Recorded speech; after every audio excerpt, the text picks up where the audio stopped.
The year was 1876. As the summer sun cast long shadows across the rugged Arizona territory, Sarah Blackwood clutched a weathered leather pouch to her chest. Inside lay a map marked with blood, her father's blood. The last words he had whispered, to her, still echoed in her mind. "Trust no one, Sarah. They'll kill for what's on this paper." Before we jump back in, tell us where you're tuning in from. And if this story touches you, make sure you're subscribed, because tomorrow I've saved something extra special for you.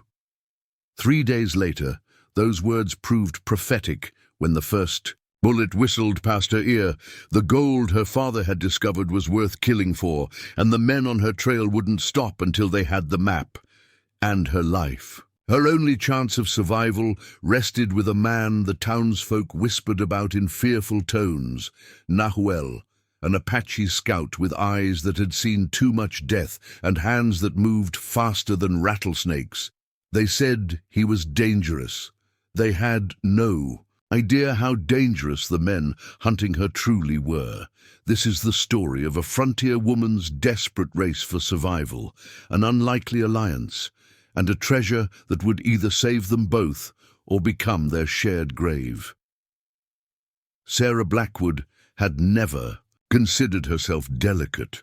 Life on the frontier had hardened her like leather in the sun. At 26, she could shoot straighter than most men, break a wild horse with patience instead of force, and keep a homestead running smooth as clockwork.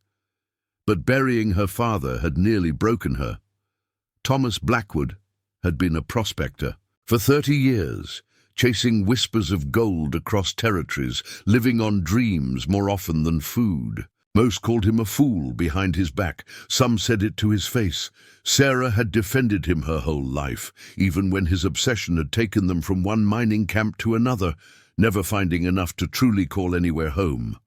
Then, 3 weeks ago, he'd stumbled through their cabin door, eyes wild with excitement. "I found it, Sarah," he'd whispered, his voice cracking with emotion. "The vein that'll change everything." He wouldn't tell her where. Said it wasn't safe yet. He needed to file a proper claim first, make everything legal and tight. He'd left before dawn the next morning, promising to return in 3 days. It took 5 days for them to bring his body back to her. "Accident," the men from town had muttered, not quite meeting her eyes. "Rock slide in a canyon. Bad luck." But Sarah knew better. The careful way her father had hidden the map inside his boot told her everything. The fresh bullet hole in his chest that they tried to conceal told her the rest. Now, as she rode her chestnut mare through Fletcher's Pass, Sarah kept one hand on the reins and the other near the Colt revolver at her hip. The map was sewn into the lining of her riding jacket, pressed against her heart like a secret prayer. She had studied it carefully, committed every line to memory before hiding it away. The landmarks were clear enough. A formation called Eagle's Wing, a split rock shaped like a wolf's tooth, then 3 miles north to a canyon with walls red as fresh blood. The map was her inheritance and her death warrant all at once. The town of Copper Springs rose from the dusty landscape like a mirage. A single main street lined with false-fronted buildings, a saloon, a general store, and a small church with a crooked cross. It wasn't much, but it had the supplies she needed and, more importantly, the one person who might be willing to help her.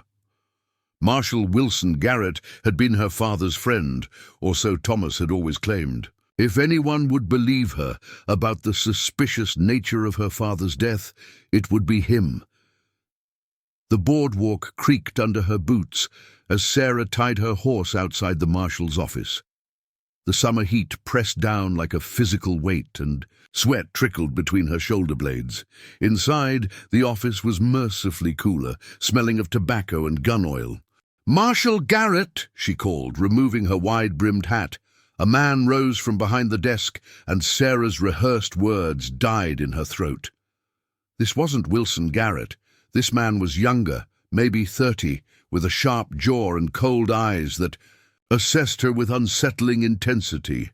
"Marshal Garrett retired last month," the man said, hooking his thumbs in his belt. "I'm Marshal Lawson, James Lawson. Something I can help you with, miss?" Sarah hesitated, her instincts screaming caution. "I'm looking for someone who knows my father, Thomas Blackwood." Something flickered across Lawson's face. Recognition, then something darker. "The prospector? Heard he met with an unfortunate accident recently. My condolences." "It wasn't an accident," Sarah said, the words tumbling out before she could stop. "Them. He was murdered." Lawson's expression didn't change, but his posture shifted subtly. "That's a serious accusation. Do you have any proof?" "He was shot. The men who brought him back tried to hide it, but I saw the wound." "And why would anyone want to kill your father, Miss Blackwood?" The question hung in the air between them. Sarah's hand instinctively moved toward her jacket, where the map lay hidden. "I don't know," she lied, watching his eyes. "That's what I'm trying to find out." Lawson studied her for a long moment. "Well, I'm sorry for your loss, but without evidence, there's not much I can do. Frontier's a dangerous place. Men die all the time." "Where's Marshal Garrett now?" Sarah pressed. "I'd like to speak with him." "Moved east. Denver, I believe." Lawson picked up a pen and began writing something, dismissing her.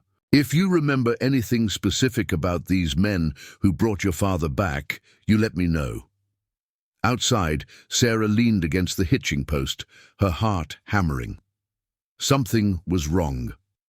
The coldness in Lawson's eyes when she'd mentioned her father's name, that wasn't the look of a lawman hearing about a crime. That was the look of a man hiding something. As she untied her horse, the hairs on the back of her neck stood up. Across the street, two men had emerged from the saloon and were watching her with undisguised interest. One was tall and rail-thin, with a face like a hatchet. The other was broader, with a red beard and a missing ear. Neither looked like the type her father would have associated with. Sarah mounted her horse and rode toward the general store, feeling their eyes follow her. Inside Hendrick's general store, the familiar smell of coffee, leather, and dried goods enveloped her. The proprietor, a balding man with spectacles, nodded in greeting. "Miss Blackwood, sorry about your father." "Thank you, Mr. Hendricks. I need supplies. Heading out for a while." As she gathered flour, coffee, and ammunition, Sarah kept her voice casual. "Do you know what happened to Marshal Garrett? Went to see him, but there's someone new in his office." Hendricks glanced toward the door before answering in a lowered voice. "Left suddenly like. One day he was here, and the next day gone. Note on his door saying he was retiring.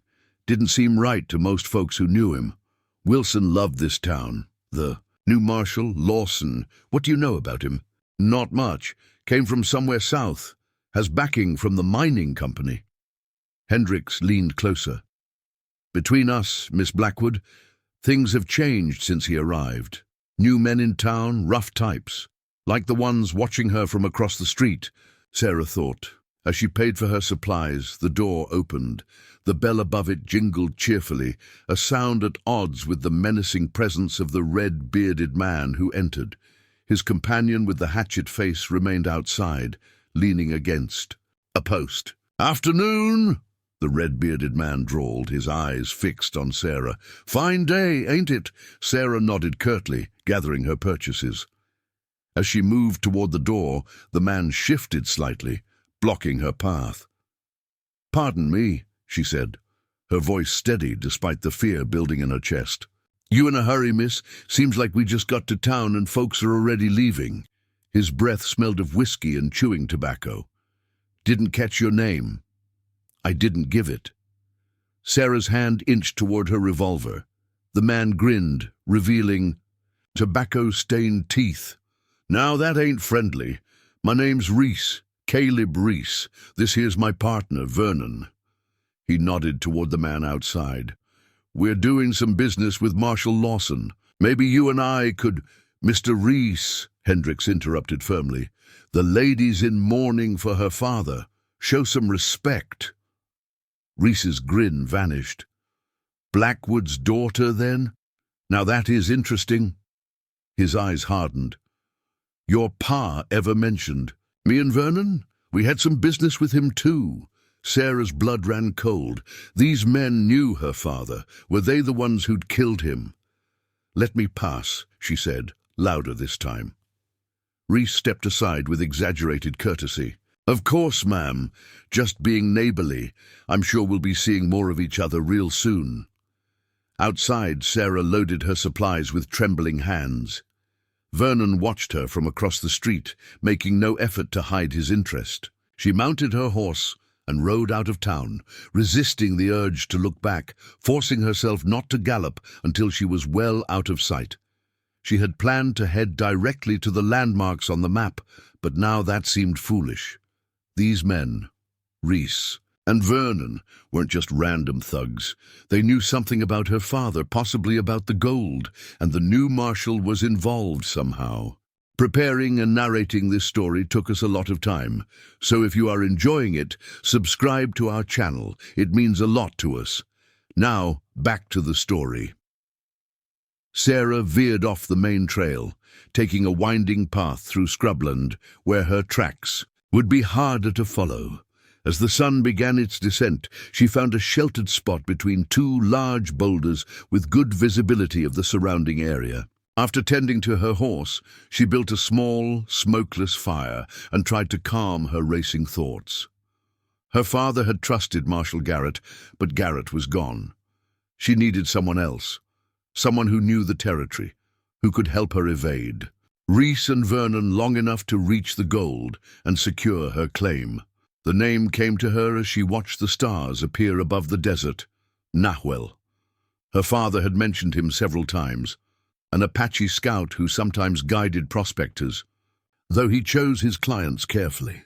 Thomas had spoken of him with respect, unusual for a white man talking about an Indian in these parts. Finding Nahuel wouldn't be easy. From what her father had said, he lived somewhere in the hills to the north, appearing in town only occasionally, to trade. Some claimed he was half ghost, able to vanish into the landscape at will. Tomorrow she would head north, toward the hills where Nahuel was rumored to dwell. It was a risk, but less of one than continuing alone with killers on her trail. The night deepened. Sarah kept her vigil, the Colt revolver on her lap. Sleep came in fitful bursts, broken by every sound.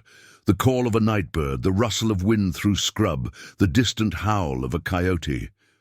Dawn found her already in the saddle, moving steadily northward. The terrain grew rougher, the sparse desert vegetation giving way to stunted juniper and pine as she gained elevation. By midday, she had reached a narrow stream cutting through a rocky glen. She dismounted to let her horse drink and refill her canteen. The attack came without warning. A lasso dropped over her shoulders, yanking her backward with brutal force. Sarah hit the ground hard, the air driven from her lungs. Through watering eyes, she saw Vernon approaching, the rope in his gloved hands. "Thought you were clever, didn't you?" he sneered, his voice surprisingly high for such a tall man. "Taking the back trails? There ain't a path in this territory I don't know."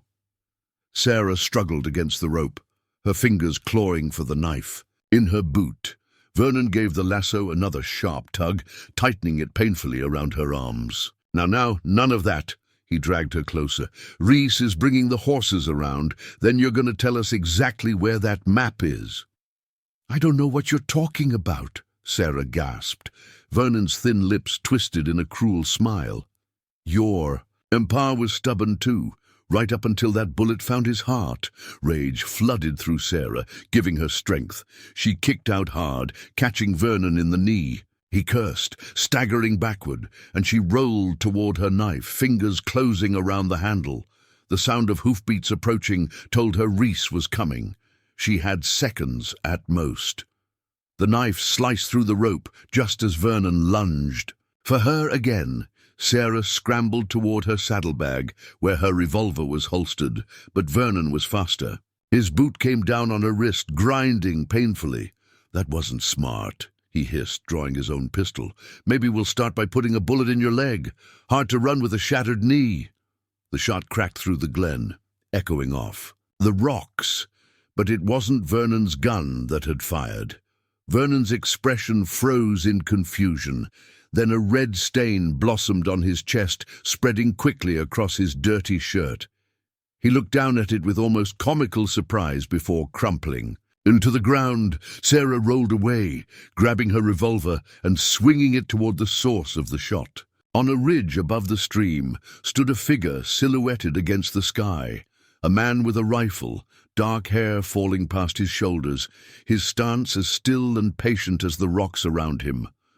Hoofbeats thundered closer, and Reese burst into the clearing, revolver already drawn. He fired wildly at the ridge, but the figure had vanished. Sarah raised her Colt and fired.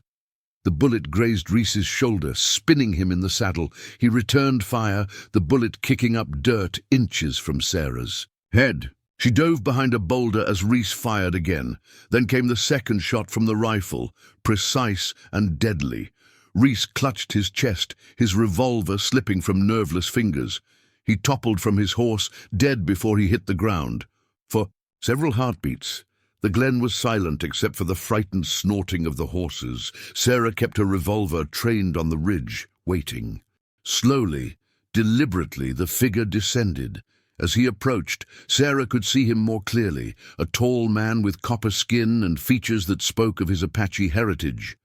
He wore buckskins and a blue bandana around his neck and moved with the silent grace of a mountain lion.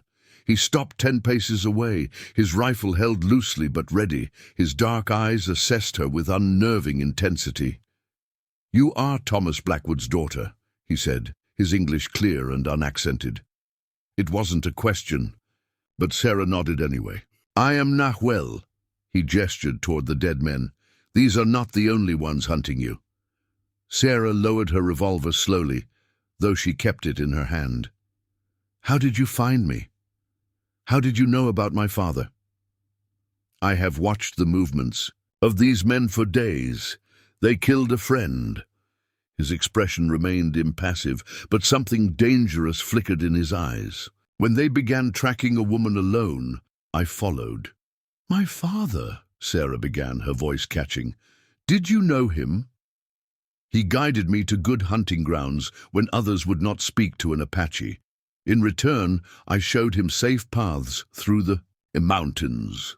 Nahuel's gaze moved to the bodies again. "He was an honest man. These are not." Sarah made a decision. "I need your help. There are others after me, after something my father found." "Gold?" Nahuel nodded. "Men whisper of Thomas Blackwood's discovery. They say the new marshal offers a reward for information." "Lawson," Sarah spat the name. "He's involved in my father's death. Him and men like these." She gestured to the bodies. Nahuel was silent for a long moment, considering. Then he moved toward Vernon's body and methodically searched it, retrieving ammunition and a knife. He did the same with Reese, taking a small leather pouch that clinked with the sound of coins. "They will not need these," he said simply. "We should leave this place. Others will come when they do not return." "We?" Sarah asked, hope rising in her chest. Nahuel straightened, slinging his rifle over his shoulder. "The debt I owed your father is now yours. I will help you reach the place on your map. After that, our paths separate." Relief washed over Sarah. With Nahuel's help, she might actually survive long enough to claim her father's discovery. "How did you know about the map?" she asked, suddenly suspicious again. Nahuel's expression didn't change. "Your father spoke of it the last time I saw him. Said it would change your lives." He pointed to her jacket. "You keep it close. Wise." Sarah mounted her horse, watching as Nahuel disappeared into the brush, returning moments later on a paint horse that moved as silently as its rider. "We go north," he said, pointing toward a gap in the hills that Sarah hadn't noticed. "There is a place where we can rest safely. Tomorrow you will show me this map." As they rode away from the glen and the bodies of the men who had nearly killed, Sarah felt the weight of her father's legacy pressing down on her shoulders. The gold was real, real enough that men were willing to kill for it. Real enough that a marshal had been replaced and possibly murdered. Nahuel rode slightly ahead, his back straight, his eyes constantly scanning their surroundings. He hadn't asked about the gold and hadn't demanded to see the map immediately. There was something comforting in his quiet competence, in the simple way he had stated his debt to her father. Sarah touched the hidden place in her jacket where the map lay concealed. Tomorrow she would have to trust him with its secret. For now she would follow him into the wilderness, away from the men who hunted her, toward the promise of safety, however temporary it might be. The sun was setting behind them, painting the landscape in shades of orange and gold. Somewhere ahead lay the treasure her father had died for. Somewhere behind, men were already searching for Rhys and Vernon. The race had begun in earnest, and Sarah knew that only one party would emerge alive. Night had fully descended by the time Nahuel led Sarah through a nearly invisible gap in the rock face. The narrow passage twisted sharply, opening into a small canyon sheltered by towering walls of sandstone. A spring bubbled from the rocks, feeding a small pool surrounded by cottonwood trees. "Many do not know this place," Nahuel said, dismounting in a fluid motion. "Apache mothers brought children here during raids. Water is clean. No tracks lead. Here except those we made." Sarah slid from her saddle, her muscles aching from the tension of the day. "How much farther to where we can access the landmarks on the map?" 2 days' ride if we avoid main trails." Nahuel unsaddled his horse with practiced efficiency. "Marshal's men will search all known paths." "How do you know so much about what the marshal is doing?" Sarah asked, unbuckling her saddlebags. Nahuel's hands paused briefly. "I listen. White men talk freely when they think no one understands. Lawson arrived 6 weeks ago with men from Nevada silver mines. They drink at the trading post near Elkhorn Ridge, speak of gold, and a prospector who would not sell his claim." My father would never sell something that valuable," Sarah said, pride mingling with grief in her voice. "No," Nahuel nodded. "Thomas Blackwood was stubborn as a mountain stone." The hint of affection in his tone surprised Sarah. "You knew him well?" 3 winters. Nahuel built a small fire in a stone circle that showed signs of previous use. He spoke often of his daughter who could shoot and ride like a man, but had her mother's gentle hands for healing. The unexpected compliment warmed Sarah more than the growing flames. Her father had rarely expressed such sentiments to her directly. They ate a simple meal of jerky and hardtack. As they finished, Nahuel gestured toward her jacket. "Now is time for the map." Sarah hesitated only briefly before reaching inside her jacket. She carefully extracted the map from its hidden pocket in the lining and unfolded it on a flat stone between them. The map was drawn on deerskin, the lines made with a careful hand. It showed a series of landmarks: Eagle's Wing Rock, Wolf's Tooth, and a canyon with walls marked in rusty red ink. Notes in her father's cramped handwriting marked distances and directions. Nahuel studied it without touching, his dark eyes moving methodically across the surface. "I know these places. Eagle's Wing is half-day's ride north from here. Wolf's Tooth stands beyond it, near the old hunting grounds." His finger hovered over the red canyon. "This place, some Apache call it Blood Canyon, not just for the color of the stone. Old battles were fought there. Can you take me there?" "Yes, but others will look there too. It is known to have caves where bandits once hid gold stolen from Mexican traders." Sarah frowned. "Then my father wasn't the first to find gold there?" "The old stories speak of Spanish gold, not the yellow metal in the earth. Your father found something new." Nahuel pointed to markings on the map that Sarah had assumed were trail notes. "These signs show where water flows underground. A prospector would follow such signs to find where minerals collect." Sarah looked at him with newfound respect. "You understand mining. I understand the land." Nahuel refolded the map and handed it back. "The path to this canyon crosses Lawson's territory. His men patrol for the mining company, claiming to protect against Apache raids." his mouth curved in a humorless smile. "There have been no raids for many seasons, so they're really looking for prospectors like my father," Sarah concluded, "forcing them to sell claims or driving them away, or ensuring they never return." Nahuel's expression darkened. 3 moons ago, a man named Ellis came searching for gold. He did not return. The marshal said Apache killed him. There were no Apache within 50 miles. They fell silent, the implications hanging between them like smoke. Sarah replaced the map in her jacket, her resolve hardening. This wasn't just about claiming her father's discovery anymore. It was about justice.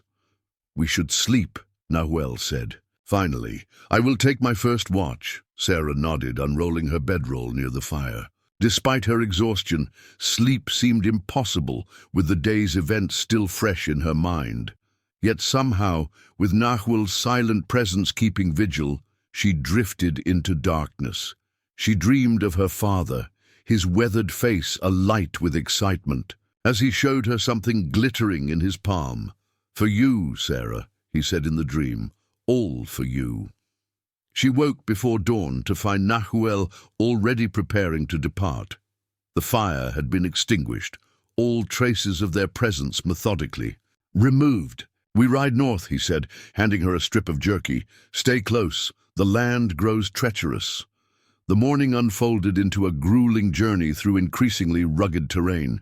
They kept to narrow game trails, sometimes dismounting to lead the horses through passages so tight that saddlebags scraped against stone walls. Nahuel moved with the confidence of one who had traversed these paths many times, never hesitating at forks or seeming to consult any mental map. By midday, they had ascended to a ridge that offered a sweeping view of the territory. To the south, Sarah could just make out the tiny cluster of buildings that was Copper Springs. To the north lay their destination, a series of jagged peaks and hidden valleys. Nahuel pointed to a formation in the distance. Eagle's Wing. The rock formation did indeed resemble an outstretched wing, its tip pointing westward. According to the map, they would need to pass beneath it to reach Wolf's Tooth. "How far is Blood Canyon once we reach Wolf's Tooth?" Sarah asked, squinting against the sun. "Half-day's ride through a difficult country." Nahuel's expression grew serious. "There is something you should know. The canyon has another name among my people. The place of angry spirits. Some refuse to enter." Sarah studied his face. "Do you believe in these angry spirits?" "I believe the dead speak in many ways." Nahuel checked his rifle methodically. "Sometimes with wind through bones, sometimes through dreams, sometimes through the living who remember them." His cryptic answer sent a chill through Sarah despite the midday heat. They continued their journey, the terrain growing steeper as they approached Eagle's Wing. The trail narrowed dangerously, with a sheer drop to their right that plunged hundreds of feet to the rocks below. Nahuel suddenly raised his hand, signaling a halt. He dismounted silently, motioning for Sarah to do the same. They led their horses behind a large boulder, and Nahuel pointed toward a switchback trail below them. 4 riders were ascending the path, 3 white men and an Indian guide wearing the blue uniform jacket of an army scout. They moved with purpose, the lead rider consulting something in his hand, a map or a written description. "Lawson's men," Nahuel whispered. "The scout is Grey Wolf. He tracks for the army when they pay in whiskey." Sarah felt her heart hammering in her chest. How did they know to look here? "The marshal is not stupid. He knows what your father found was valuable. These mountains have few paths that lead to a good mining country." Nahuel's eyes narrowed. "They follow the same trail we must take. What do we do?" Nahuel considered for a moment. "We wait. Let them pass beneath Eagle's Wing. Then we take the high path." They retreated further behind the rocks, watching as the riders continued their ascent. Sarah could now make out their features. One was heavy-set with a thick mustache. Another wore a black duster despite the heat, and the third had a cavalry hat pulled low over his eyes. Grey Wolf rode slightly apart from the others, his posture stiff with what seemed like reluctance. As the riders passed below their position, snatches of conversation drifted upward. Waste of time if the girl doesn't have the map. Lawson says kill her anyway, Apache scouts probably already found her. Sarah's fingers tightened around her revolver. Nahuel placed a restraining hand on her arm, shaking his head slightly. The gesture was clear. Now was not the time for confrontation. They waited until the riders disappeared around a bend before emerging from their hiding place. Instead of following the main trail, Nahuel led them upward, along a nearly invisible path that skirted the ridgeline. This way is longer, but safer, he explained. Few know it exists. The path was treacherous, loose shale that shifted underfoot, narrow ledges where they had to press against the mountainside to avoid the drop. The horses moved carefully, as if sensing the danger. By late afternoon, they had circled above Eagle's Wing and were approaching a saddle between two peaks. From their elevation, Sarah could see for miles in all directions. The beauty of the landscape struck her anew, rugged, unforgiving, yet majestic in its vastness.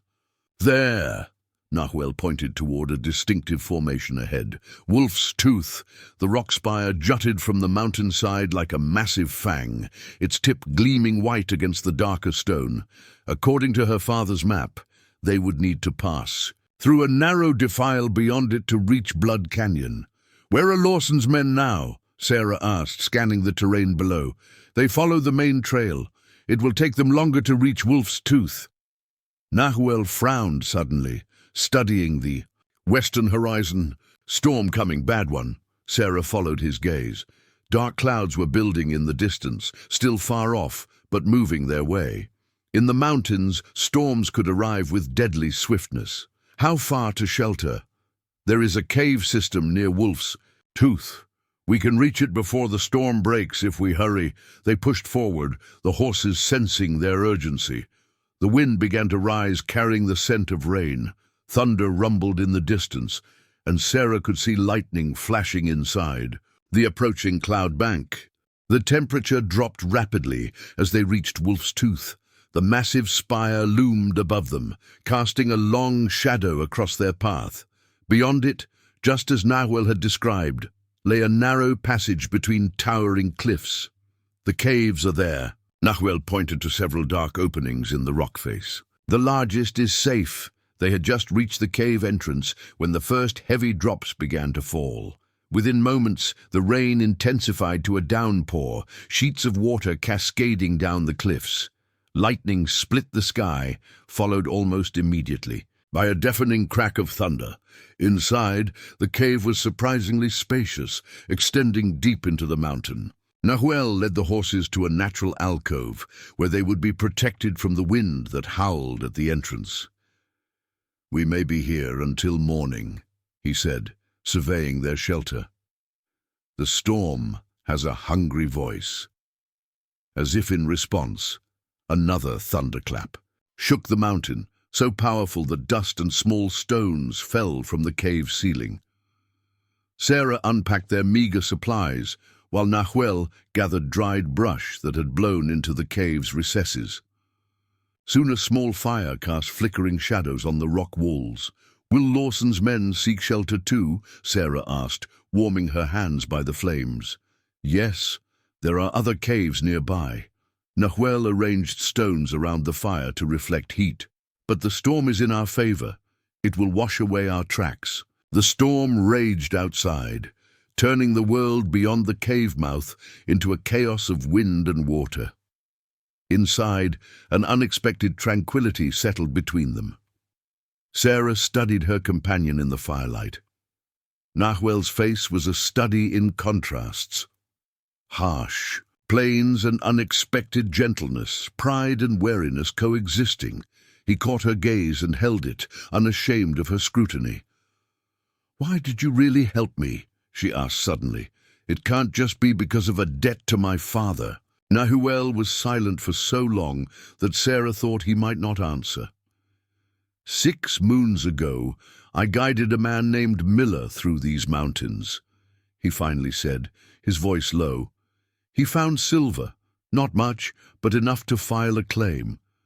When he returned, to register it, Lawson's men were waiting. They said he attacked them, shot him in the back. Sarah felt a cold knot form in her stomach. I'm sorry. Miller had a wife, 2 small sons.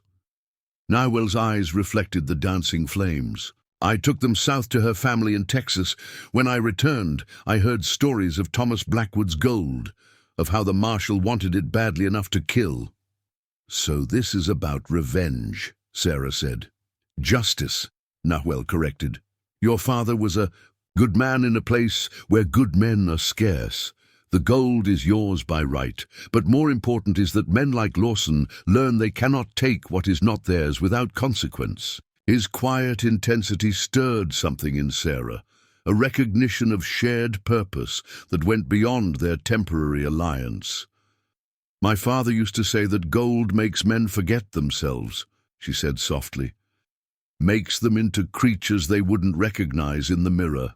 Gold is just metal, Nahwell replied. It is men who choose to become monsters. The fire crackled between them, casting their shadows against the ancient stone. Outside, the storm continued its assault, but it seemed distant now, separated from them by more than just rock walls. When we reach Blood Canyon, Sarah began, what happens after? You stake your claim. I will ensure you leave these mountains safely. Nahwell's expression was unreadable. Then our paths separate. Sarah nodded, trying to ignore the unexpected pang his words caused. She had known from the beginning that their partnership was temporary, born of necessity rather than choice. As the night deepened and the storm gradually subsided, they took turns keeping watch. During her shift, Sarah studied the map again by firelight, tracing the path from Wolf's Tooth to Blood Canyon. According to her father's notes, the gold vein was located in a cave at the canyon's northern end, marked by a stone arch shaped like a crescent moon. The directions were precise, yet Sarah couldn't help wondering what they might find. Would the vein be as rich as her father had believed, or would they risk their lives only to discover that Thomas Blackwood's final dream was as insubstantial as all the others? Dawn broke clear and brilliant after the storm, the landscape washed clean, rocks gleaming in the early light. Nahwell emerged from checking the surrounding area, his expression grim. Lawson's men are on the move. They camp 2 miles south but break fast. How far is Blood Canyon? 3 hours if we push hard. Nahwell was already saddling his horse. The path narrows ahead, easy to defend, but also easy to be trapped. They departed swiftly, leaving no trace of their overnight stay. The trail beyond. Wolf's Tooth proved as challenging as Nahwell had warned. A steep descent into a ravine, then an equally demanding climb up the other side. The ground was still treacherous from the rain, mud slipping beneath the horses' hooves. As they created a ridge, Sarah caught her first glimpse of their destination. Blood Canyon slashed through the landscape like an ancient wound, its walls indeed the color of dried blood. The stone seemed to absorb the morning light rather than reflect it, giving the canyon a somber, forbidding aspect. There is your father's treasure, Nahwell said quietly, and perhaps his killers, if they have guessed correctly. Sarah felt a mixture of emotions wash over her, anticipation, dread, a fierce determination. Let them come, she said, checking her revolver. I'm ready. Nahwell gave her an appraising look. Yes, he said simply. I believe you are. They began their descent toward Blood Canyon, unaware that high above them, a solitary figure watched their progress through a brass spyglass. The figure carefully folded the glass and moved toward his waiting horse. Marshal James Lawson had not entrusted this hunt entirely to his men. Some treasures and some vengeances a man had to claim for himself. The descent into Blood Canyon required all of Sarah's concentration. The trail, if it could be called that, was was little more than a series of natural ledges zigzagging down the canyon wall. Each step had to be carefully measured, each handhold tested before trusting it with her weight. Nahuel moved with the surety of a mountain goat, occasionally reaching back to guide her over particularly treacherous sections. Their horses followed, reluctantly, nostrils flaring at the scent of ancient predators that had once called this canyon home. The Apache avoided this place except in times of great need, Nahuel said as they navigated a narrow outcropping. They said the rocks remember. Too much death. Sarah glanced at the rusty walls surrounding them. In the shifting light, the stone almost seemed to pulse like living tissue. Were there battles here? Many. Apache against Navajo. Later, Spanish soldiers fought against both. The canyon floor has drunk a lot of blood.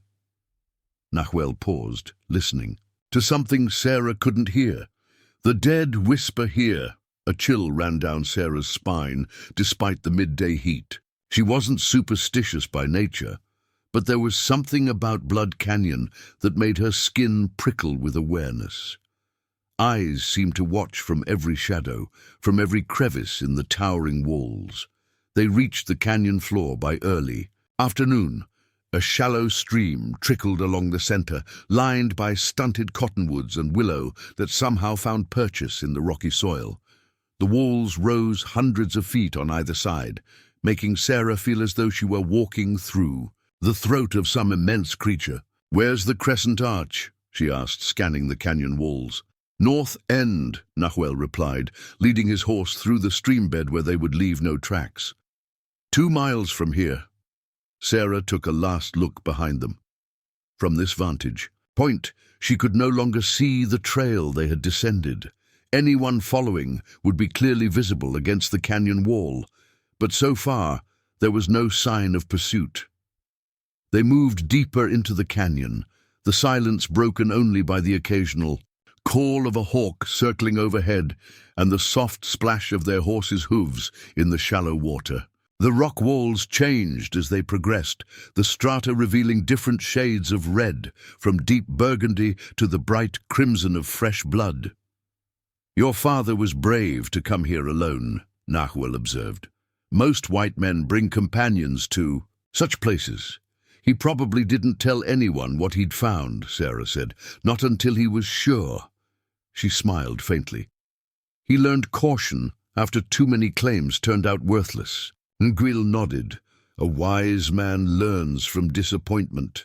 As they traveled northward, the canyon gradually narrowed. The stream deepened, forcing them to move to the rocky banks. Massive boulders, fallen from the cliffs above in some ancient cataclysm, created a maze-like path that required constant navigation. Sarah was about to ask how much farther when Nahuel suddenly tensed, raising his hand for silence. He tilted his head, listening intently, then pointed toward an overhang 30 yards ahead. "Someone waits there," he whispered, drawing his rifle in one fluid motion. Sarah reached for her revolver, scanning the rocks.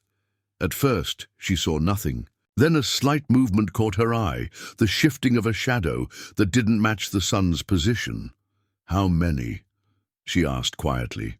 "One, I think, not moving like Lawson's men." Nahuel handed her his reins.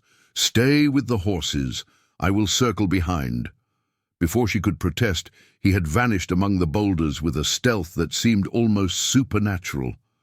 Sarah kept her revolver trained on the overhang, fighting the urge to call out or advance. Minutes crept by with excruciating slowness. Then came a shout, not from the overhang, but from farther up the canyon. A rifle shot echoed off the walls, followed by the distinctive sound of Nahuel's weapon returning fire. Sarah tied the horses to a scrubby tree and moved forward, staying low among the rocks. As she neared the overhang, she saw a crude camp, a bedroll, the ashes of a small fire, and mining tools scattered about. Whoever had been waiting here had left in a hurry. Another shot rang out, closer this time. Sarah pressed herself against the canyon wall, trying to locate the source of the gunfire. She caught a glimpse of movement on a ledge 30 feet above. a man in a tan jacket, taking aim at something beyond her view. Sarah raised her revolver and fired. The bullet struck Rock inches from the shooter, who rolled away from the edge. She fired again, forcing him to retreat further. "Nahuel," she called, moving forward cautiously. No answer came. Dread pooled in Sarah's stomach as she advanced, staying close to the canyon wall for cover. Rounding a bend, she came upon a sight that stopped her cold. Two bodies lay sprawled on the rocky ground. One was a stranger, a grizzled man in dirty, prospector's clothes with a mining pick still clutched in his lifeless hand. The other was Nahuel, motionless beside a blood-stained boulder. "No," Sarah whispered, rushing forward despite the danger. She knelt beside Nahuel, her hand going to his neck to check for a pulse. To her immense relief, it beat steadily beneath her fingers. A bloody furrow across his temple showed where a bullet had grazed him, rendering him unconscious but not killing him. Movement from above caught her attention. The man in the tan jacket was making his way down a series of ledges, rifle slung across his back, revolver now in hand. Sarah dragged Nahuel behind a large boulder, then took position. Her Colt aimed and ready. The man descended with the confidence of someone who believed his opponent was alone and outmatched. When his boots hit the canyon floor, Sarah called out, "That's far enough." The man froze, then slowly raised his hands, though the revolver remained in his right grip. Now that she could see him clearly, Sarah realized he was younger than she'd first thought, perhaps 30, with a weathered face and cold eyes that assessed her with clinical detachment. "You must be Blackwood's daughter," he said, his voice carrying an eastern accent that seemed out of place in the canyon. "I was beginning to think you'd never show up. Who are you?" Sarah demanded, keeping her revolver steady. "Name's Whitman. Elliot Whitman." He gestured to the dead prospector. "This old fool thought he'd jump at my claim. Your Apache friend shot him before I could explain the misunderstanding." "What claim?" Sarah's eyes narrowed. "This is my father's discovery." Whitman laughed, a sound devoid of humor. "Is that what you think? Your daddy wasn't the first to find gold here, girl. I've been working in this canyon for 2 months, got the papers to prove it." Sarah's mind raced. Was it possible her father had been mistaken? Or was Whitman lying?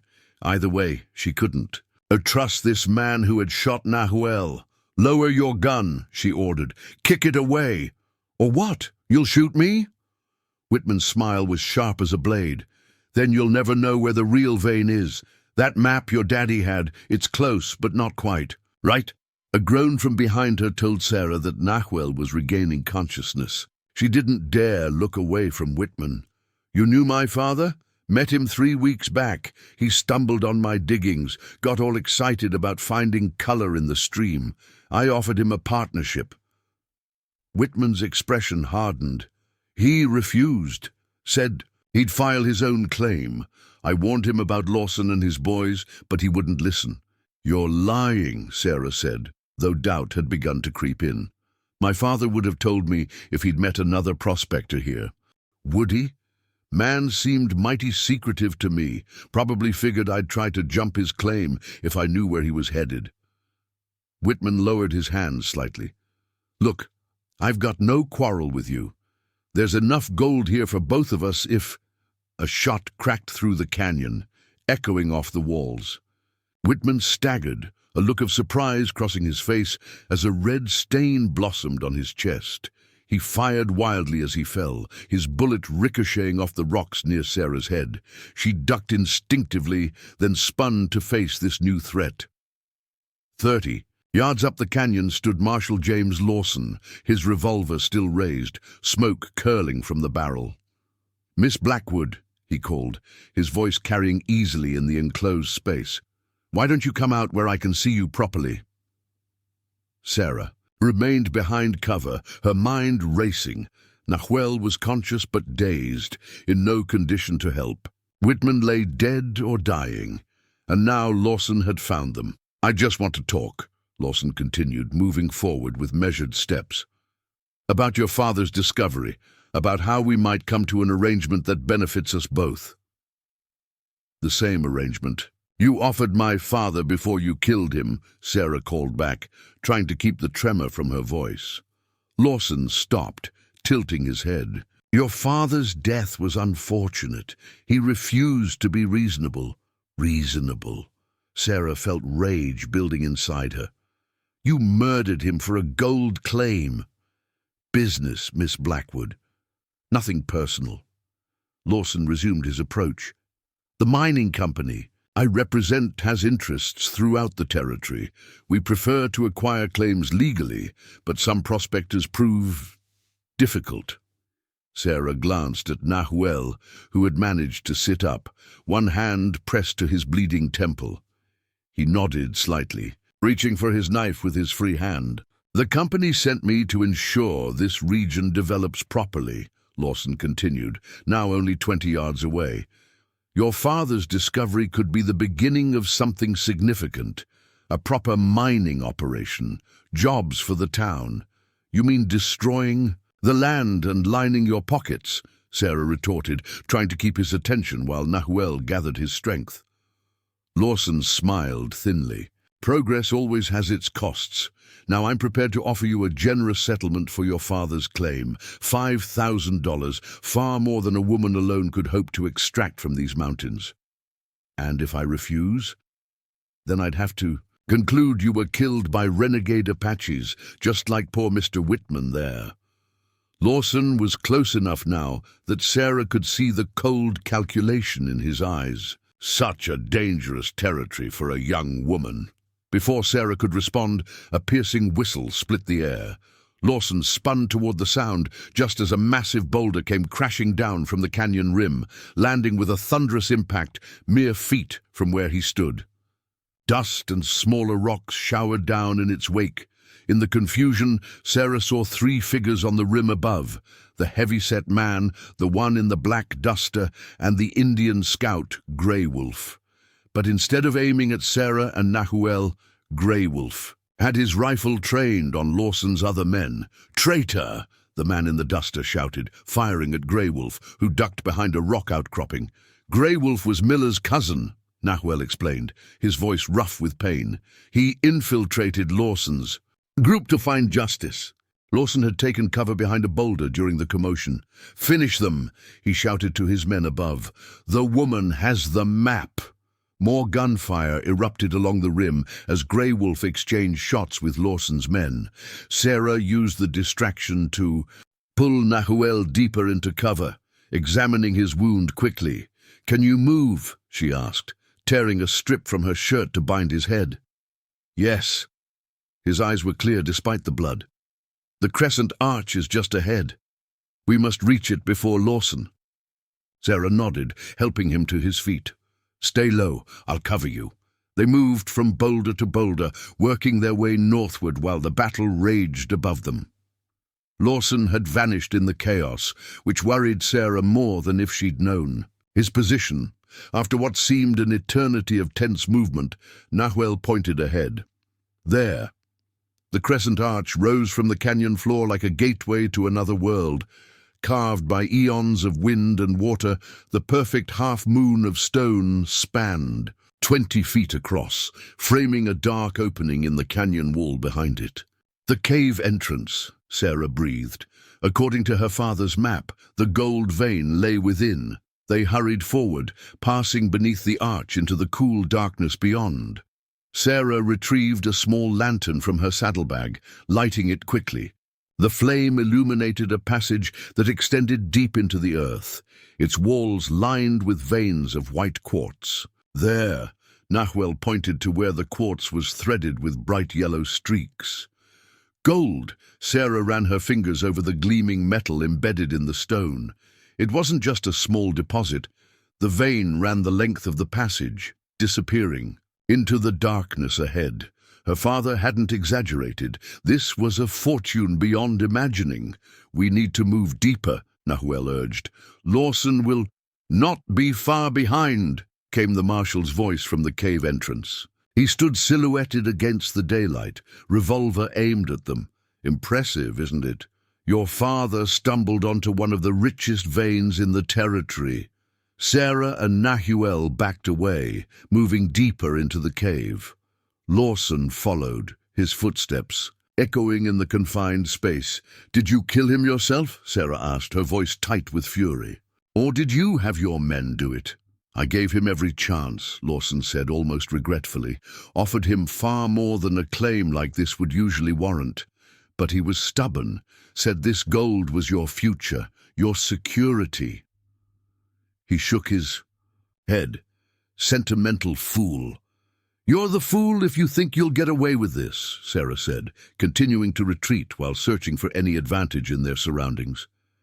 Lawson's laugh was cold. "Get away with it? I already have. 3 unfortunate accidents written off as Apache attacks, and soon to be 2 more. He gestured with his gun. "The company will have its mine, I'll have my commission, and no one will question what happened to Thomas Blackwood's troublesome daughter." The passage narrowed as they backed deeper into the mountain. Sarah felt a slight breeze against her face, an indication that the cave system might have another entrance. If they could just keep Lawson talking, keep him following them. "What about your men?" Nahuel asked suddenly. "Grey Wolf will not show mercy." A flicker of uncertainty crossed Lawson's face. "Expendable. The company will send more. And when they learn that you lost men to an Apache scout who infiltrated your trusted circle," Nahuel pressed, "will they still value your services?" Lawson's jaw tightened. "Enough talking. The map, Miss Blackwood. Now." "It's right here," Sarah said, reaching slowly inside her jacket. Instead of the map, she withdrew a handful of loose dirt she'd scooped up while retreating and flung it directly into Lawson's face. He fired blindly, the bullet ricocheting off the cave wall. Sarah threw herself aside as Nahuel lunged forward, driving his shoulder into Lawson's midsection. The 2 men crashed against the rock wall, struggling for control of the revolver. Sarah scrambled to help, but in the confined space, she couldn't get a clear shot with her own weapon. The lantern had fallen during the commotion, casting wild shadows that made the fighting figures seem like spirits locked in eternal combat. A deafening report echoed through the cave as Lawson's revolver discharged. Both men froze momentarily. Then Nahuel staggered backwards, clutching his side. "No!" Sarah cried, rushing to support him as he slumped against her. Lawson straightened, blood streaming from a cut above his eye where he'd struck the rock wall. He raised his revolver, aiming directly at Sarah's heart. "Your father died begging for his life," he said, his voice thick with malice. "Let's see if his daughter shows more spine." A shot rang out, but it wasn't from Lawson's gun. The marshal's expression transformed from triumph to confusion as he looked down at the spreading red stain on his chest. He turned slowly to face the cave entrance. Grey Wolf stood there, rifle still raised, smoke curling from the barrel. Behind him, daylight streamed through the crescent arch. "For Miller," Grey Wolf said simply, "and for Blackwood." Lawson tried to raise his revolver again, but his strength was failing. He staggered, fell to his knees, and toppled forward onto the cavern floor. Sarah turned her attention to Nahuel, easing him to the ground to examine his wound. The bullet had torn through his side, leaving an ugly furrow, but it hadn't penetrated deeply. "Not fatal," Nahuel grimaced, "unless we remain here too long." Grey Wolf entered the cave, his expression solemn as he surveyed the scene. "Lawson's men are dead," he reported. "One fell into the canyon. I shot the other." "You risked much," Nahuel said to his fellow Apache. "Your position with the army was a means to an end." Grey Wolf knelt beside them, examining Nahuel's wound with practiced hands. "I swore to Miller that his killers would find justice. Now they have." Sarah looked between the 2 men, understanding flooding through her. "You planned this together?" "Infiltrating Lawson's group, tracking my father's claim. We suspected what happened to Thomas Blackwood," Grey Wolf confirmed, "but we needed proof, and we needed to find who gave the orders." "Lawson mentioned a company," Sarah said. "Someone above him." The Silverado Mining Corporation, Grey Wolf nodded. They control 3 territories already. Men like Lawson are just their hands. We should leave this place, Nahuel said, attempting to rise. Others will come when Lawson does not return. Sarah helped him stand, supporting his weight against her shoulder. What about the gold, my father's claim? Grey Wolf and Nahuel exchanged a look. File it, Nahuel said finally, but not alone. The corporation will send others, Grey Wolf warned. Men like Lawson, perhaps worse. Sarah gazed at the golden veins running through the cavern walls. Her father had died for this discovery, had wanted it to secure her future. But what kind of future would it be if she spent it looking over her shoulder, waiting for the next Lawson to appear? We'll file the claim together, she decided. All 3 of us as partners.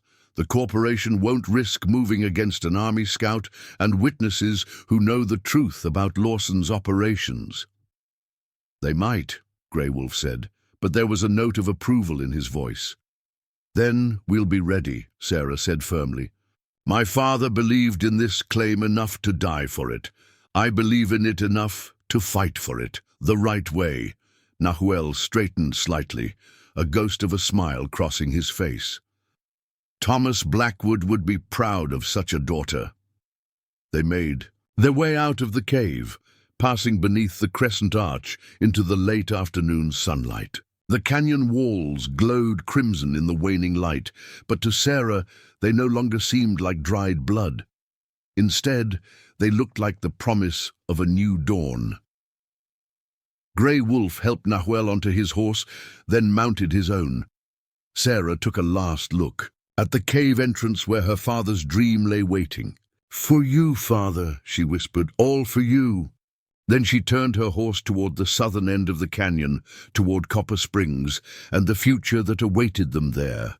A future forged not just in gold, but in justice, in alliance, and in the unbreakable bonds formed in the crucible of Blood Canyon. The journey back to Copper Springs proved as treacherous as their flight from it. With Nahuel wounded and Lawson's men dead, Grey Wolf took point, leading them along hidden trails that bypassed the main routes. Sarah rode close to Nahuel, watching his face for signs that his injury was worsening. Though he never complained, she saw the tightness around his eyes, the occasional involuntary wince when they crossed particularly rough terrain. We should stop and tend to your wound properly, she said, as dusk approached on their first day of travel. Grey Wolf nodded in agreement. There is a place ahead, clean water, good shelter. The place turned out to be another hidden canyon, smaller than their previous sanctuary, but equally concealed from casual observation. A spring bubbled from the rock face, forming a clear pool before continuing downslope as a narrow stream. While Grey Wolf secured the perimeter, Sarah helped Nahuel dismount and settle against a boulder. She carefully removed the makeshift bandage, grimacing at the angry red wound beneath. It needs cleaning and stitching, she said, reaching for her saddlebag where she kept a small medical kit. Nahuel watched her preparations with stoic interest. You have done this before, many times. When you follow a prospector from camp to camp, you learn to be your own doctor. Sarah threaded a needle with catgut. This will hurt. Pain is a teacher, Nahuel replied simply. I will learn from it. As Sarah worked, Grey Wolf returned, carrying a handful of plants. Yarrow, he explained, crushing the leaves between his fingers. For the wound, after you finish. Sarah nodded gratefully.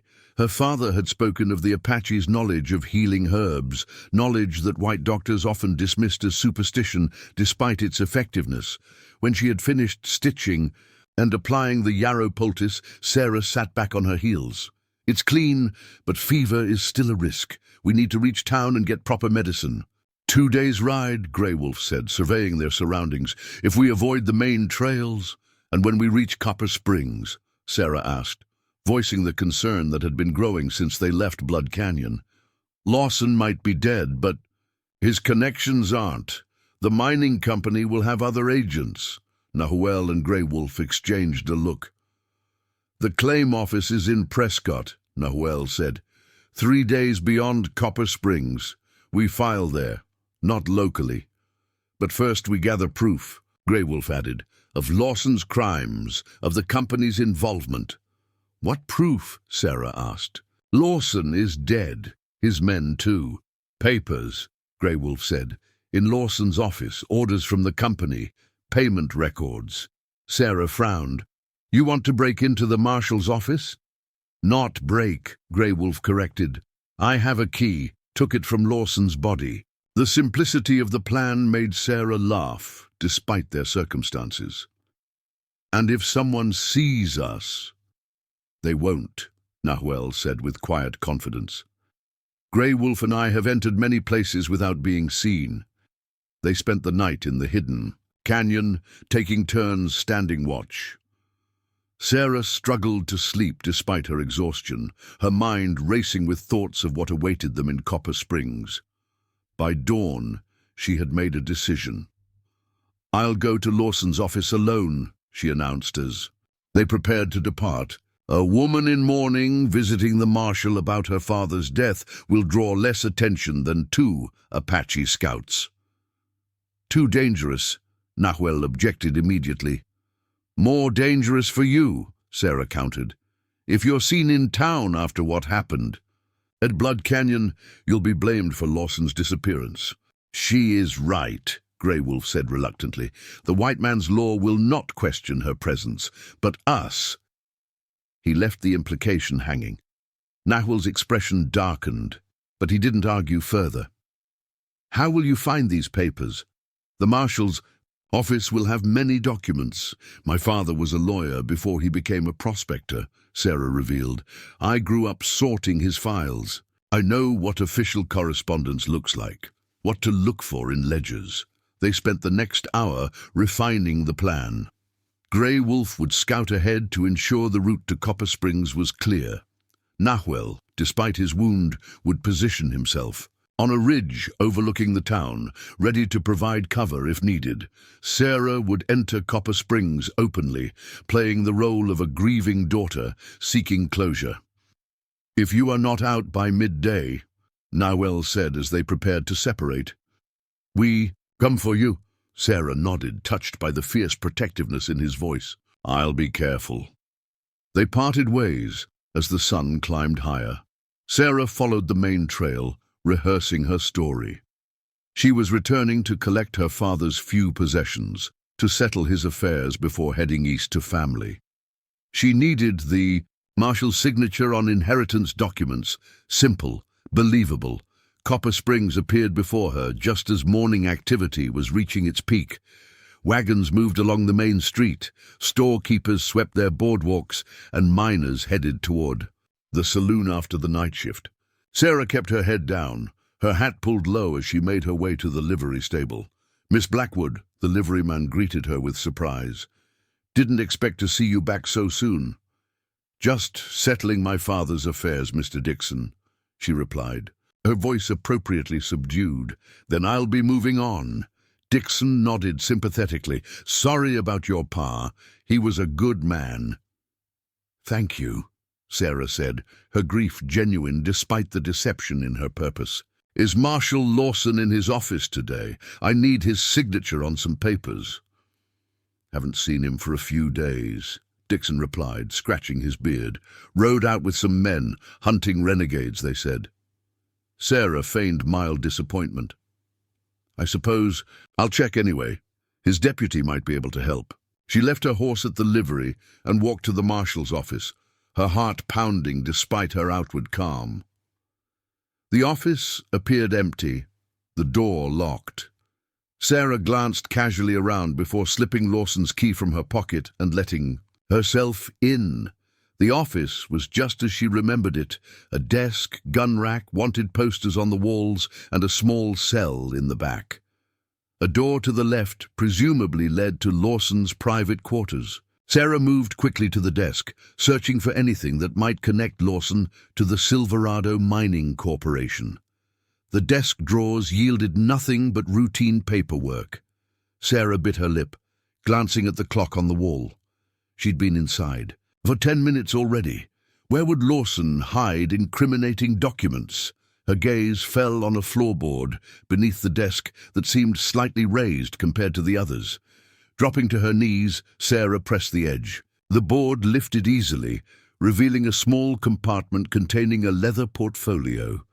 Inside, she found what they needed. Letters on Silverado Mining Corporation letterhead detailing acquisition strategies for claims in the territory. 1. Specifically mentioned Thomas Blackwood's discovery, authorizing Lawson to offer up to $10,000 for the claim, or to resolve the situation by any means necessary if Blackwood refused to sell. Sarah's hands trembled as she read the signature. At the bottom, Jonathan Prescott, Vice President of Territorial Acquisitions. The date was just 3 days before her father's murder. There was more, a ledger showing payments to Lawson and his men for services rendered, including a substantial sum marked TB Resolution. Records of other prospectors who had disappeared. Under suspicious circumstances, a map marking known, claims throughout the territory, with Blackwood's discovery circled in red. Sarah was carefully replacing the floorboard when she heard the front door handle turn. Heart racing, she slid the portfolio inside her jacket and ducked into Lawson's private quarters, easing the connecting door closed just as someone entered the main office. "Hello," a man's voice called. "Anyone here?" Through a crack in the door, Sarah could see a well-dressed man in his 40s surveying the empty office with a frown. He wore an expensive suit despite the frontier setting, and a gold watch chain glinted across his waistcoat. He moved to Lawson's desk, checking the drawers with an air of authority that suggested he wasn't an ordinary visitor. The man pulled out a telegram from his pocket, reading it with increasing agitation. "Damn you, Lawson," he muttered. "Where are you?" Sarah held her breath, pressing against the wall as the man circled the desk. He paused, looking down at the floorboard she had just replaced. Had she left some sign of her tampering?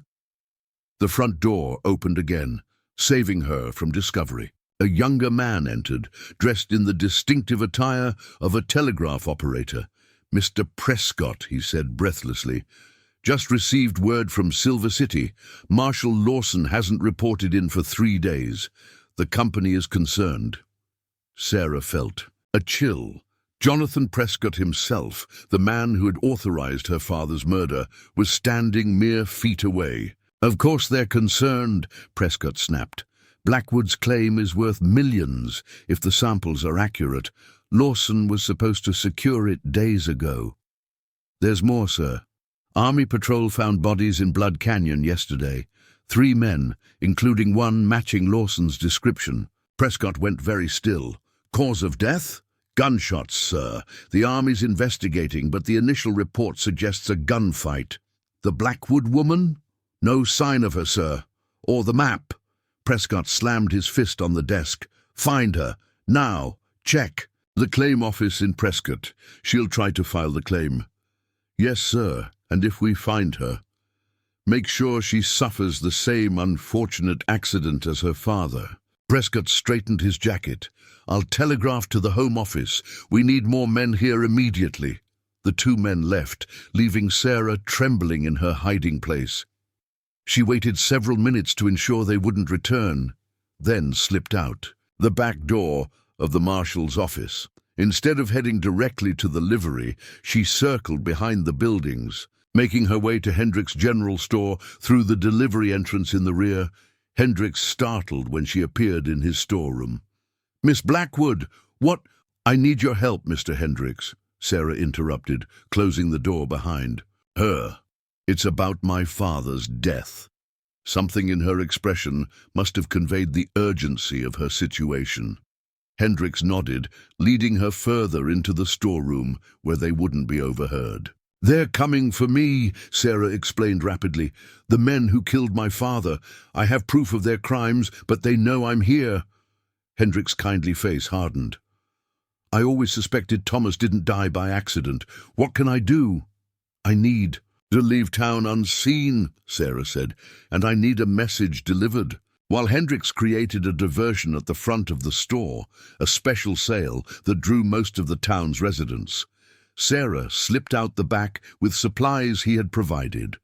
A different hat, a man's coat over her clothes, and a wagon loaded, with goods bound for a ranch outside town, provided perfect cover. The ranch hand driving the wagon had been well paid by Hendricks to ask no questions. He dropped Sarah at a crossroads a mile outside town, where Grey Wolf waited with fresh horses. "Nahuel?" Sarah asked immediately. "Watching the town," Grey Wolf replied, helping her mount. "What did you find?" Sarah produced the portfolio. "Everything we need, and more. Jonathan Prescott is in Copper Springs. He knows Lawson is dead, and he's sending men to intercept us at the claim office in Prescott." Grey Wolf's expression darkened. "Then we do not go to Prescott." "We have to file the claim," Sarah objected. "It's the only way to—" "Not at Prescott," Grey Wolf interrupted. "There is another office. In Tucson. Farther, but safer." They rode hard to the ridge where Nahuel kept watch over Copper Springs. Sarah could see tension leave his shoulders as they approached. "You succeeded?" he asked as she dismounted. "Yes, but we've been compromised. Prescott knows about Lawson." She quickly explained what she had overheard. Nahuel processed this new information with characteristic focus. "Tucson is 3 days hard ride, desert crossing.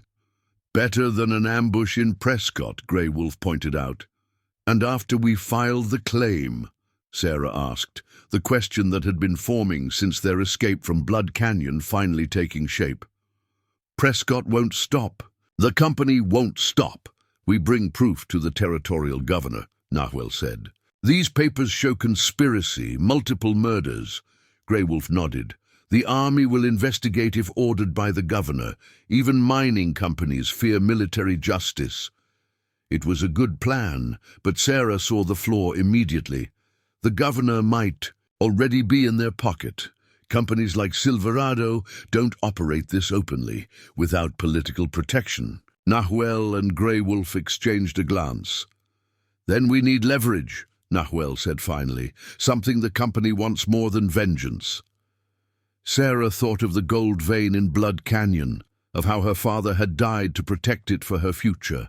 An idea began to form, dangerous, potentially foolish, but possibly their only chance. "We need to return to Blood Canyon," she said slowly, "before we file the claim." "Why?" Grey Wolf asked, his expression guarded. "The gold will wait." "Not if Prescott sends men to seize it by force," Sarah countered. "We need insurance, proof of the claim's value that can't be destroyed or stolen." "Gold samples," Nahuel realized, understanding dawning in his eyes. "More than samples," Sarah said. "Enough to negotiate with, enough to make them hesitate before coming after us again." Grey Wolf frowned. "Mining enough gold to matter would take weeks." "Not with dynamite," Sarah replied. Her father had taught her about mining explosives years ago, showing her how controlled blasts could expose veins that would take months to reach by conventional methods. One good blast at the right point in the cave wall would give us what we need. The plan took shape as they rode away from Copper Springs, staying off main trails and traveling mostly at night. They would return to Blood Canyon, extract enough gold to serve as both proof and leverage, then make the desert crossing to Tucson to file their claim. From there, they would take their evidence of Silverado's crimes to the territorial governor, or if necessary, to newspapers in California. In the east, the journey back to Blood Canyon was tense but uneventful. They encountered no patrols, no sign that Prescott's men had discovered their destination. Still, they approached with extreme caution, Grey Wolf scouting far ahead to ensure the canyon wasn't already occupied. "Clear," he reported, returning from his reconnaissance. "No sign anyone has been here since we left." They made camp at the canyon's southern entrance, planning to approach the crescent arch at dawn. That night, as they kept watch in shifts, Sarah found herself seated beside Nahuel, studying his profile in the faint moonlight. "Why did you really help me?" she asked, returning to the question that had haunted her since their first meeting. The truth this time. Nahuel was silent for a long moment. "Your father saved my life," he said finally, 2 winters ago. I was tracked by soldiers, wounded. He found me, hid me in his camp until I could travel." He touched the scar that ran along his collarbone. He said nothing about it afterward, never sought payment or gratitude. "That sounds like him," Sarah said softly. "He believed in debts that couldn't be measured in gold, as do I." Nahuel's gaze met hers. "But there is more. When I guide prospectors, I see how they look at the land, as something to take from, to extract wealth and leave scarred. Your father saw differently. He respected the mountains, the water, the living things." "He taught me that too," Sarah said. "That we're guests here, not conquerors. You will honor that teaching with this claim?" The question carried weight beyond the simple words. Sarah nodded. "The mining will be limited, controlled. No diverting streams, no clear-cutting forests. I'll give you my word." Satisfaction flickered in Nahuel's eyes. "Then I will continue to help you, not for debt but for the land." Dawn found them at the crescent arch, entering the cave with cautious steps. The golden veins still gleamed in the lantern light, untouched since their last visit. Sarah examined the cave walls carefully, identifying the most promising section for their controlled blast. While Grey Wolf kept watch outside, Nahuel helped Sarah place the dynamite charges they had purchased in a small mining settlement 2 days earlier. Her father's lessons came back to her as she calculated the precise placement that would expose the vein without risking a cave-in. "Stand back," she instructed, unspooling the fuse line as they retreated toward the cave entrance. "And cover your ears." The explosion was deafening even with their precautions. Dust billowed through the cave, forcing them to wait outside until it settled. When they finally re-entered, lanterns held high. The result exceeded their expectations. Blast had exposed a magnificent section of the vein, gold glittering in thick threads throughout the quartz. Better still, sizable chunks had been dislodged from the wall, lying ready for collection on the cave floor. "Your father would be proud," Nahuel said quietly, as Sarah knelt to gather the largest pieces. They worked quickly, collecting only what they could carry without hindering their journey. Even so, the saddlebags grew heavy with their golden harvest, enough to prove the claim's extraordinary value, enough to serve as leverage against Prescott and his company. As they prepared to depart, Sarah took a final look at the cave, at her father's legacy. She placed her hand against the exposed vein, feeling the cool stone and warm metal beneath her fingers. "Thank you," she whispered, unsure if she was addressing her father's memory or some deeper spirit of the place itself.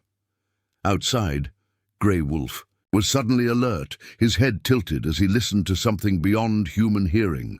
"Riders," he said tersely, "coming fast. Many." Sarah felt her heart sink. They had been discovered after all.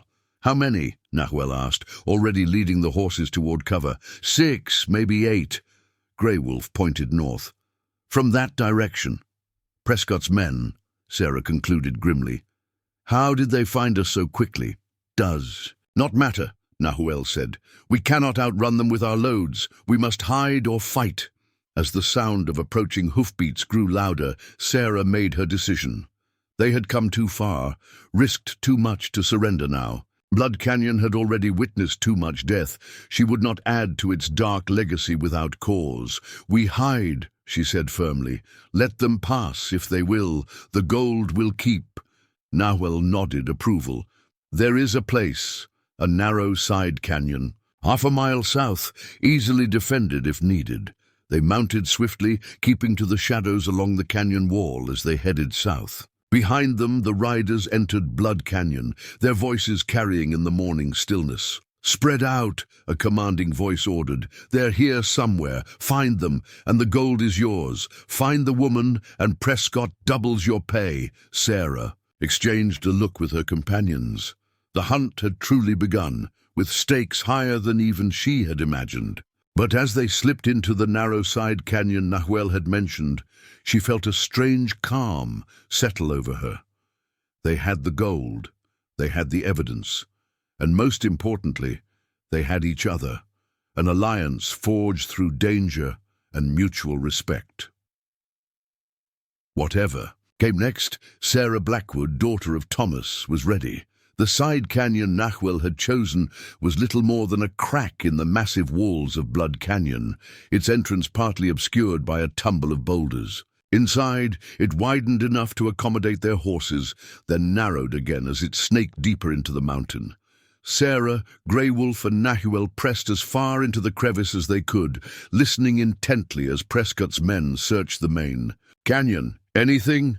The commanding voice echoed off the stone walls. "Tracks leading to the cave, boss," another man reported. "Fresh ones. Check inside, and set men watching both ends of the canyon. If they're still here, I want them found." Sarah exchanged worried glances with her companions. They were effectively trapped unless they could find another way out. "This passage continues," Nahuel whispered, pointing deeper into the side canyon. "May connect to other canyons. Or maybe a dead end," Grey Wolf countered. "Better to wait until dark, then try to slip past their sentries." Sarah considered their options. The saddlebags, heavy with gold, limited their mobility, yet abandoning their hard-won treasure was unthinkable. If they were caught, the evidence against Prescott would be their only leverage against immediate execution. "We wait 2 hours," she decided. "If they haven't found us by then, we'll explore deeper." The minutes dragged by with excruciating slowness. Occasionally, they heard voices or footsteps as Prescott's men passed near the entrance to their hiding place, but none discovered the narrow opening. Sarah used the time to organize the documents from Lawson's office, creating a packet that could be quickly handed over if the worst happened. Just as they were preparing to venture deeper into the passage, a commotion erupted outside. "Riders coming!" someone shouted. "Army patrol!" Sarah crept toward the canyon entrance, peering carefully around a boulder. In the main canyon, Prescott's men were hurriedly concealing weapons, attempting to look like an ordinary prospecting party. From the north end of Blood Canyon, a cavalry detachment approached. 8 soldiers in blue uniforms led by a stern-faced lieutenant. "What's your business here?" the lieutenant demanded, reining in his horse before the leader of Prescott's. "Group prospecting, sir," the man replied smoothly. "Heard there might be color in these parts." The lieutenant's eyes narrowed. "Mighty heavily armed for prospectors." "Apache territory, sir. Can't be too careful." "That so?" The lieutenant gestured to one of his men. "Sergeant, check their supplies. See if they've got proper mining equipment." As the sergeant dismounted, the leader of Prescott's men shifted nervously. "Now see here, Lieutenant, we've got all the proper papers. No need to go through our things." "Papers, is it?" The lieutenant extended his hand. "Let's see them." While this confrontation unfolded, Grey Wolf tapped Sarah's shoulder, pointing deeper into their narrow refuge. She nodded, understanding his intent. With the army distracting Prescott's men, they had a chance to find another exit. They retreated, silently leading their horses through the increasingly narrow passage. After several hundred yards of twisting path, the canyon widened into a small grotto with a pool of clear water fed by a spring. 3 other passages branched from this central point. "Which way?" Sarah whispered. Nahuel examined each opening carefully. "This one," he said, pointing to the rightmost passage. "Air moves through it, must open somewhere." The passage he indicated was the narrowest of the 3, barely wide enough for the horses. They proceeded in single file, Sarah in the middle, each step taken with caution to avoid dislodging loose stones that might betray their position. After what seemed an eternity of slow progress, the passage gradually widened. Ahead, Sarah could see light, not the harsh glare of direct sunlight, but the softer illumination of a sheltered opening.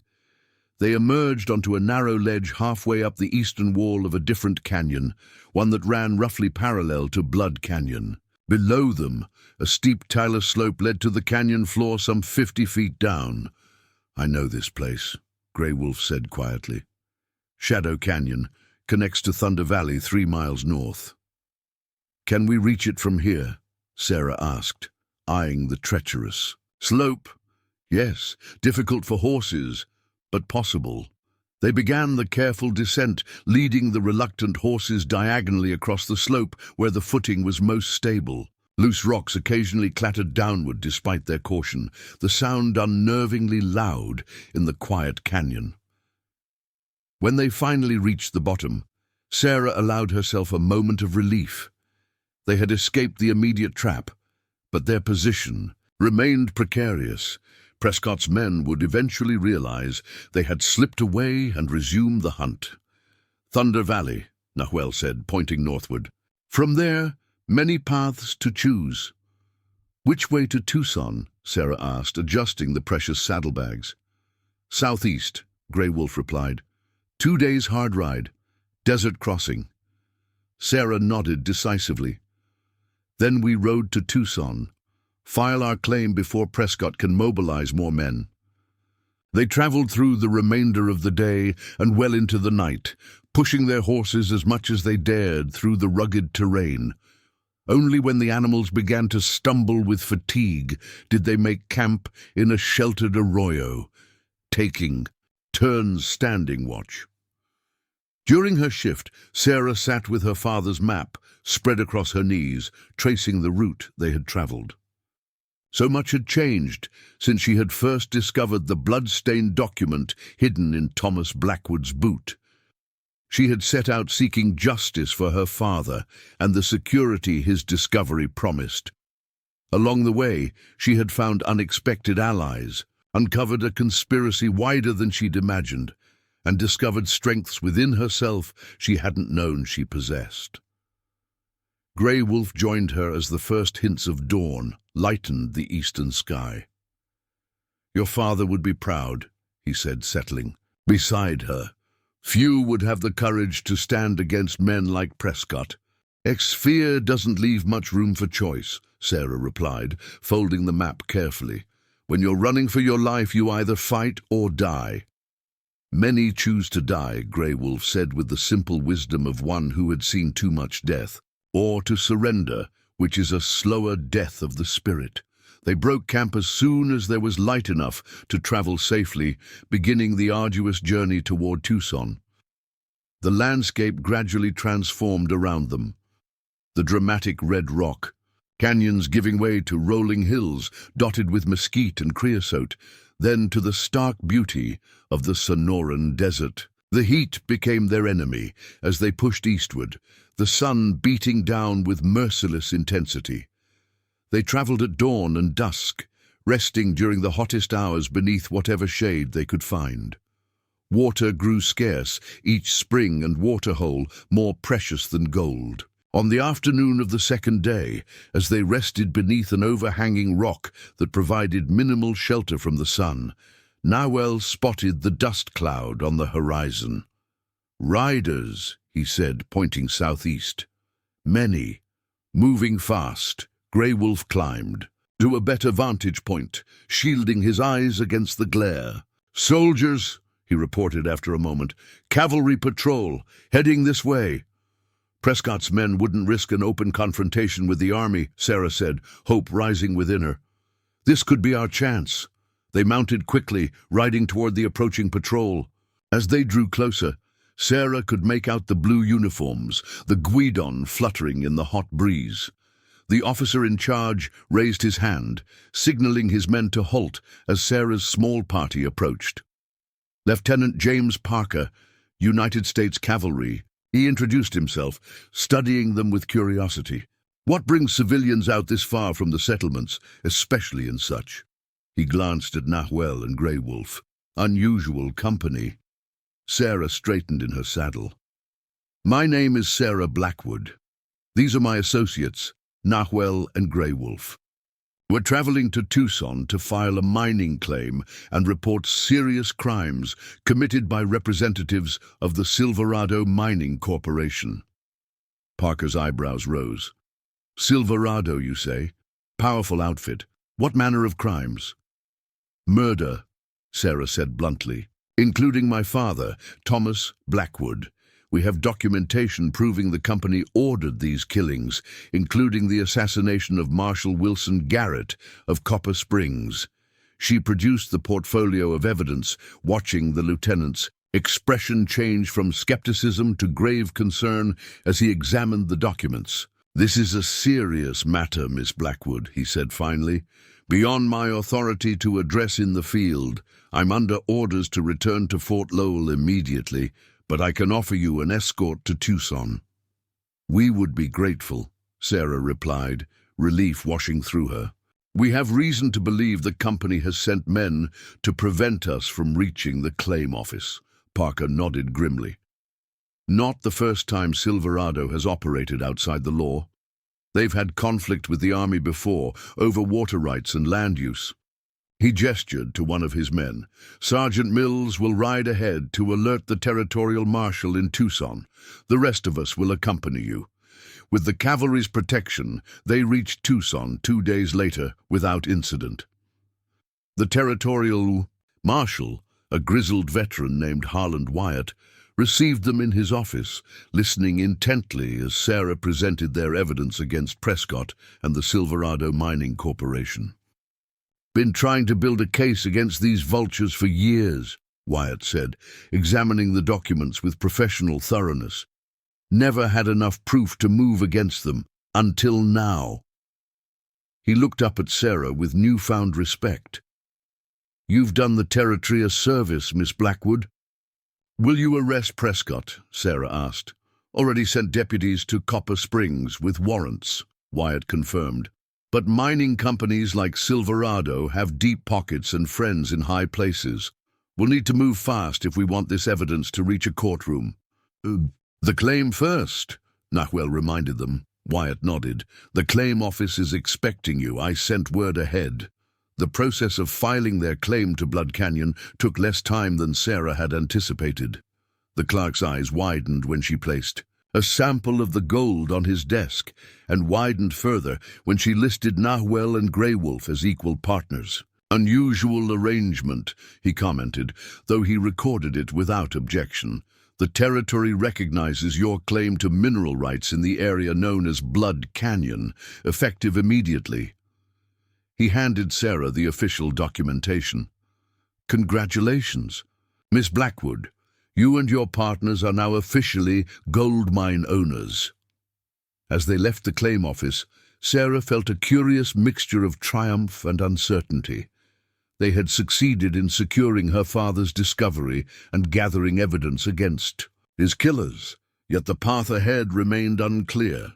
What happens now? She asked as they walked through Tucson's dusty streets toward the hotel where Lieutenant Parker had arranged rooms for them. We wait, Grey Wolf said simply, for news of Prescott's arrest, for the company's response. And then, Sarah pressed, do we return to Blood Canyon, begin mining operations? Nahuel and Grey Wolf exchanged a look that Sarah couldn't quite interpret. That decision is yours, Nahuel said finally. The gold belongs equally to all three of us now, but you are Thomas Blackwood's daughter.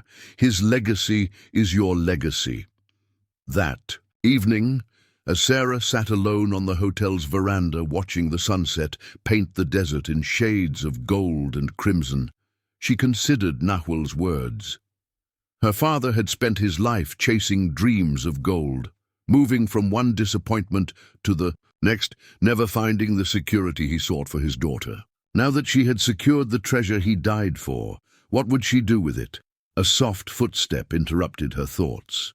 Nahuel approached, carrying 2 cups of coffee. He offered one to Sarah before taking a seat beside her. The marshal received. A telegram, he informed her. Prescott has been arrested, 2 company directors as well, in Phoenix. Sarah nodded, surprised at how little satisfaction the news brought. Justice will be served, then. Perhaps. Nahuel's expression remained guarded. Men with money often find ways to escape punishment. Then we'll testify, Sarah said firmly. Make sure everyone knows what they did. They sat in companionable silence as darkness settled over the desert. Finally, Sarah voiced the question that had been forming in her mind since they filed the claim. What will you do now? Return to the mountains. Nahuel studied the stars emerging above them. My people live between two worlds, the old ways dying, the new ways not yet clear. This gold offers possibilities I had not considered, such as land, he said simply, protected from miners and settlers, a place where Apache children might learn both old wisdom and new knowledge. The vision he described stirred something in Sarah's heart. A sanctuary, she murmured, a place of healing instead of bloodshed. Yes. Nahuel's gaze met hers. This is what I would do with my share. And you? Sarah thought of her father, of his dreams and disappointments, of his final gift to her. I never wanted to be rich, she said slowly. I just wanted a home that couldn't be taken away, somewhere to build a life. Blood Canyon could be such a place, Nahuel suggested, not just a mine, but a new beginning. The idea took root in Sarah's imagination, not a massive mining operation that would scar the land, but a carefully managed endeavor that respected the canyon's ancient beauty, a place where people like Nahuel's tribe could find refuge, where her father's legacy could become something more meaningful than mere wealth. We would need help, she said, warming to the concept, people we can trust. Grey Wolf knows many who seek such a place, Nahuel replied. Warriors without wars, families without homes. And what about you? Sarah asked, her voice softening. Would you stay? Something flickered in Nahuel's eyes, a warmth that had been growing between them since their first meeting. I made a promise to see this journey through to its end, he said, but perhaps the journey is just beginning. The territorial court convened a month later in Phoenix. Sarah, Nahuel, and Grey Wolf testified about Lawson's crimes, presenting the documentary evidence that linked the murders to Prescott and the Silverado Mining Corporation. The trial became a sensation, drawing newspaper correspondents from as far away as San Francisco and Chicago.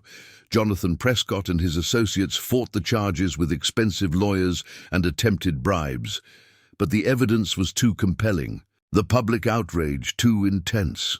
When the verdict came, guilty on all counts, Sarah felt the weight of her father's death lift slightly from her shoulders. He is avenged, Grey Wolf said as they left the courthouse on the final day. Not avenged, Sarah corrected gently. Justified, there's a difference. In the months that followed, as summer gave way to autumn, they returned to Blood Canyon with a small group of trusted allies. Families from Nahuel's tribe seeking a new beginning, skilled miners recommended by Hendricks who had no love for large companies, even Wilson Garrett, the former marshal of Copper Springs, who had not retired to Denver as Lawson claimed, but had been hiding with relatives in Flagstaff after narrowly escaping an assassination attempt. Together, they established a settlement at the canyon's southern end, away from the sacred places and the cave, where the gold vein ran deepest. They worked the mine with careful respect for the land, extracting enough to build comfortable lives without destroying the canyon's wild beauty.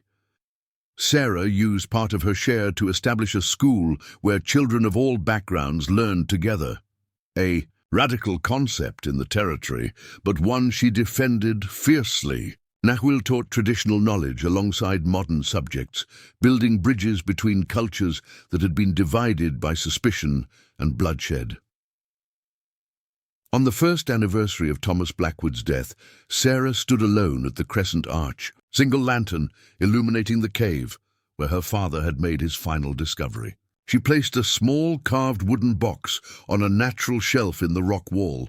Inside lay her father's original map, the bloodstains now faded, but still visible. "It's done, Father," she said softly. "Your dream has become something better than either of us imagined." As she turned to leave, she found Nahuel waiting at the cave entrance, respectfully keeping his distance during her private moment. In the year they had worked together, their bond had deepened from cautious alliance to profound trust, and more recently to something neither had yet named, but both recognized. "The others are gathering," he said, "to honor him and all who died here." Sarah nodded, taking one last look at the golden veins threading through the stone, no longer a prize to be seized, but a legacy to be honored. He would have liked that. As they walked together beneath the crescent arch into the fading daylight, Sarah reflected on the journey that had brought her here. She had set out seeking vengeance for her father's murder and security for herself. She had found justice instead of vengeance, and something far more precious than mere security, a community, a purpose, and a partner who understood the true value of both blood and gold. Behind them, Blood Canyon's walls glowed crimson in the sunset, no longer a testament to death and greed, but a monument to resilience and hope. The frontier woman with the secret map had not only survived the killers who pursued her, she had transformed their legacy of violence into a promise of peace. And that, Sarah thought as Nahuel's hand found hers in the gathering dusk, was a treasure beyond price. 5 years passed since Sarah Blackwood had first unfolded her father's blood-stained map. Blood Canyon, once a place of death and dark legends, had transformed under the careful stewardship of its unlikely owners. The small settlement near the canyon's southern entrance had grown to include a dozen sturdy cabins, a trading post, and the schoolhouse that was Sarah's particular pride. The mine operated on a modest scale, extracting enough gold to sustain the community without scarring the land or depleting the stream that gave life to the canyon. Many of the original settlers had remained, Apache families who found sanctuary from the reservations, miners tired of risking their lives for companies that viewed them as expendable, even a few families from Copper Springs who had chosen to follow the former Marshal Garrett when he joined Sarah's enterprise. On a crisp autumn morning, Sarah stood on the ridge overlooking the settlement, watching smoke rise from morning cooking fires. Beside her, Nahuel pointed to a dust cloud approaching from the east. "Riders," he said, his voice neutral but alert. 6, perhaps 7. Sarah shaded her eyes against the rising sun. After 5 years of peace, it was still her habit to scan for threats. The Silverado Mining Corporation's power had been broken by the trials that sent Prescott and 2 company directors to prison, but other threats remained in a territory still largely governed by those with the most money or the most guns. "Not soldiers," she observed, noting the absence of uniformity in the distant figures. "Not Apache either." "Travelers, perhaps," Nahuel suggested, "or prospectors seeking work." They watched as the riders drew closer, following the trail that led to the canyon entrance. Sarah could now make out details: 6 men, well-dressed despite trail dust, riding quality horses. Not ordinary prospectors, then. "I'll meet them," she decided. "You alert Grey Wolf and Garrett." Nahuel nodded, touching her arm briefly, before heading down the path toward the settlement. The gesture was casual but intimate, the communication of 2 people who had built a life together across cultural divides that most considered unbridgeable. Sarah adjusted the revolver at her hip and descended to meet the newcomers. 5 years of managing their enterprise had taught her that a woman could command respect on the frontier, but only if she presented strength from the first encounter. The riders slowed as they approached, taking her measure just as carefully. As she assessed them, the leader was a distinguished man in his 50s, his suit expensive despite being trail-worn, his bearing suggesting authority earned through experience rather than mere wealth. "Miss Blackwood," he called, reining his horse to a halt a respectful distance away. Sarah didn't bother hiding her surprise at being recognized. "You have the advantage of me, sir." The man dismounted, removing his hat. "William Harrington, representing the Department of the Interior. These gentlemen are my associates." He gestured to the others who remained mounted. "We've come quite a distance to speak with you." "The government has business with me?" Sarah asked cautiously. "With you and your partners, yes." Harrington's gaze traveled past her to the settlement visible beyond the canyon entrance. "What you've built here has attracted attention in certain circles." Grey Wolf and Nahwil appeared from the direction of the settlement, accompanied by Wilson Garrett. They positioned themselves beside Sarah, presenting a united front. "I'm not selling," Sarah said firmly, assuming this was yet another attempt to acquire their claim. "Neither are my partners." To her surprise, Harrington chuckled. "I'm not here to buy, Miss Blackwood. May we continue this conversation somewhere more comfortable? It's been a long ride." After brief consultation with her partners, Sarah led the visitors to the meeting house at the center of the settlement.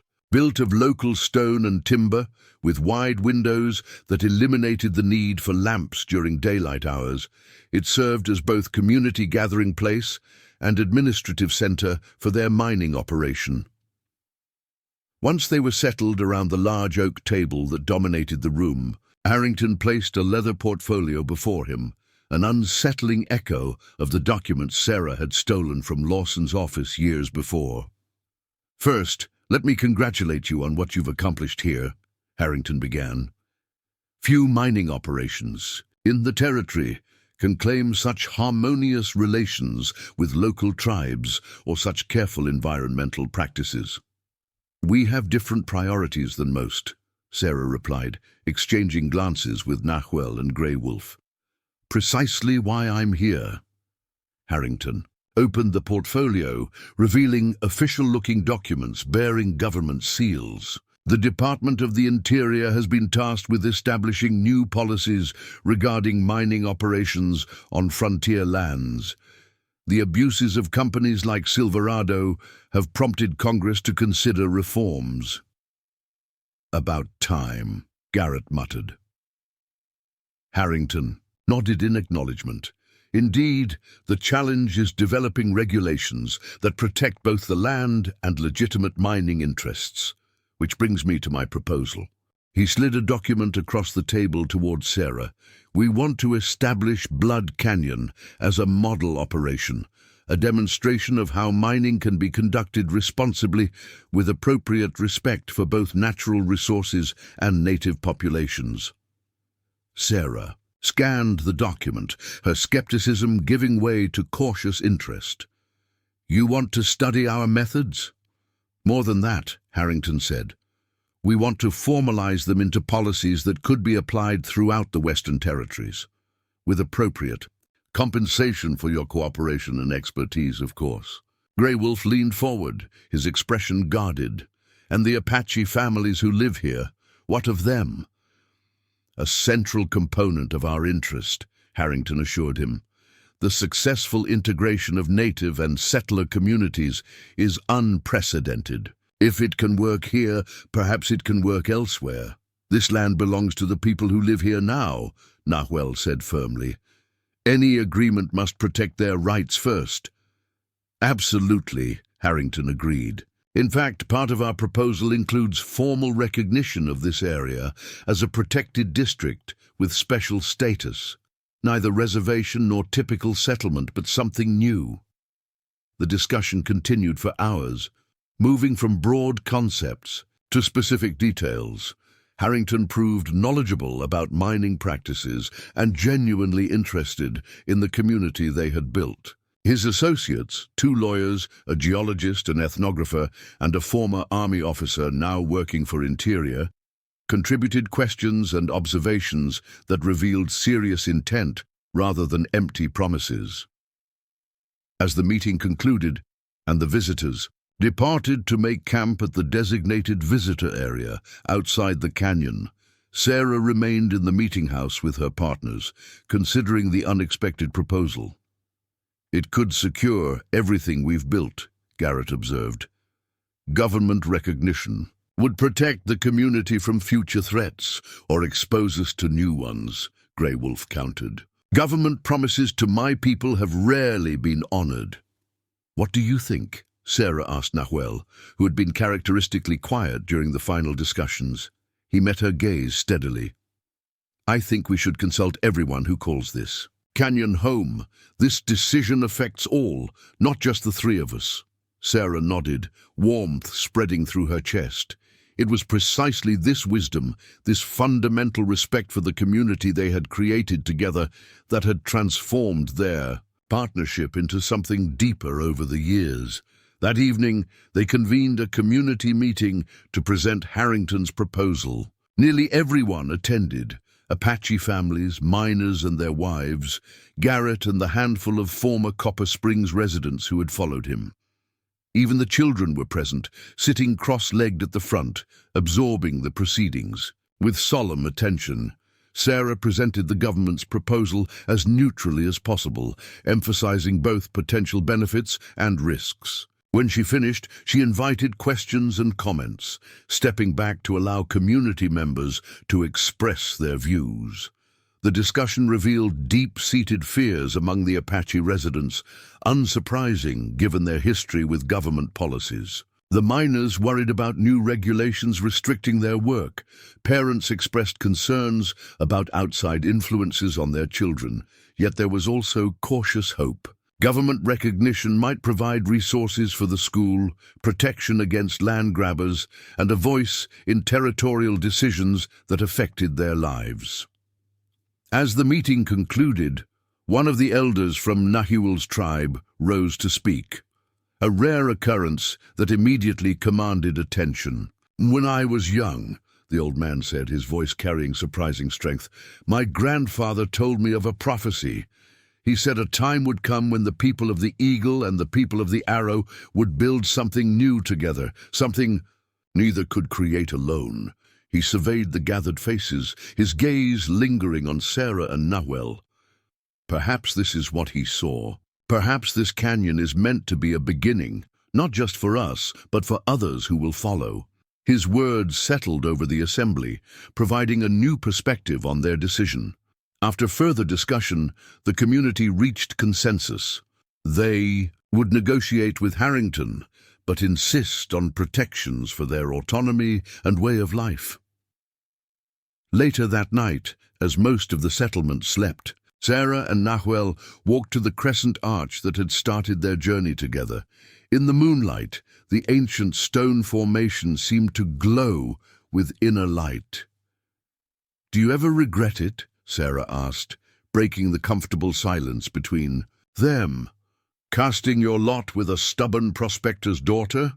Nahuel's smile was visible even in the darkness. Never, though I did not expect where the path would lead. Nor did I, Sarah admitted. When I first found my father's map, all I wanted was justice for his death and enough gold to secure my future. I never imagined. She gestured toward the canyon that had become home to so many. The best paths are those we cannot see the end of, Nahuel observed. Otherwise there would be no discovery. They stood together beneath the arch, their shadows merging on the ground behind them. 5 years of shared struggles and triumphs had forged a bond between them that transcended cultural differences and frontier prejudices. They had begun as reluctant allies born of necessity. They had become partners in every sense. Whatever comes with this government arrangement, Sarah said, we'll face it together, all of us. Nahuel nodded, taking her hand. As we have faced everything since Blood Canyon. The negotiations with Harrington and his team stretched over 2 weeks. Every aspect of the agreement was debated, revised, and scrutinized by the community's representatives. Sarah insisted on clear language protecting the Apache family's right to remain on the land. Nahuel focused on preserving traditional hunting and gathering areas. Grey Wolf, with his understanding of both worlds, served as mediator when cultural misunderstandings threatened progress. The resulting document was unprecedented, a formal recognition of Blood Canyon settlement as a self-governing district with special status, its mining operations serving as a model for sustainable practices throughout the territory. In exchange for sharing their methods and participating in the development of new regulations, the community would receive government protection, educational resources, and representation in territorial affairs. On the day the agreement was finalized, a celebration united the settlement. Apache dancers performed traditional ceremonies, miners demonstrated gold panning techniques for excited children, and tables groaned with food that represented the diverse backgrounds of the community members. As twilight descended, Sarah found herself standing apart from the festivities, watching the interactions with a sense of wonder.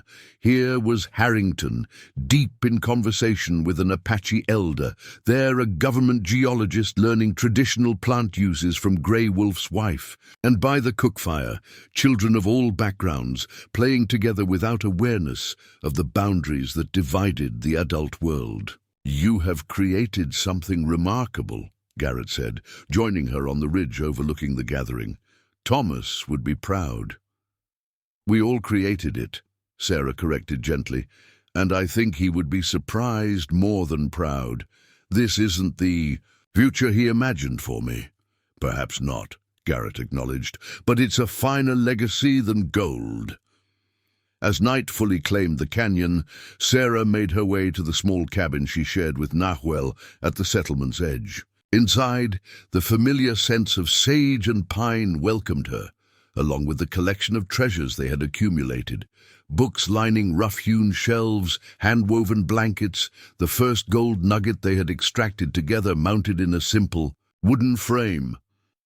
Nahuel entered shortly after, carrying a small package wrapped in soft deerskin. "The elders wished you to have this," he said, placing it in her hands, "a gift to mark this new beginning." Sarah carefully unwrapped the package, revealing a medallion crafted from gold she recognized as coming from their mine. It worked in a design that combined Apache symbols with the shape of Blood Canyon itself. "They say it will protect what we have built here," Nahuel explained, "that it carries the spirits of all who came before and all who will come after." Sarah traced the intricate design with her fingertip, moved by the significance of the gift. "Do you think it will work? This agreement with the government, this vision of a different kind of frontier?" "I think," Nahuel said carefully, "that what we have already accomplished was considered impossible by most. Why should we stop believing in impossible things now?" His wisdom, as always, centered her doubts. From the beginning, their alliance had seemed unlikely to survive their escape from Lawson's men. Yet it had not only endured but flourished, growing into a partnership that had changed the lives of everyone in their community. The following morning, as Harrington and his team prepared to depart with the signed agreements, Sarah presented them with samples of the canyon's gold, not as payment, but as a reminder. "This metal has caused much suffering," she told Harrington, "but it has also built something worthy here. Remember that when you create your new policies." Harrington accepted the gift with appropriate gravity. "What you've established here will inform more than just mining regulations, Miss Blackwood. It may well influence how the government approaches frontier development for generations to come." As the government representatives rode eastward, disappearing into the morning haze, Sarah felt a strange sense of completion. The journey that had begun with her father's death and a blood-stained map had come full circle. Justice had been served, not just for Thomas Blackwood, but for all who had suffered at the hands of men like Prescott and Lawson. More importantly, that justice had been transformed into something constructive, a community that represented the best possibilities of the frontier. That afternoon, Sarah visited her father's grave on a quiet hillside overlooking the canyon. She had buried him here after the trials, moving his remains from Copper Springs to the place where his final dream had come true. "It worked out differently than you planned," she said softly, placing a small nugget of gold on the simple marker. But I think you'd approve all the same.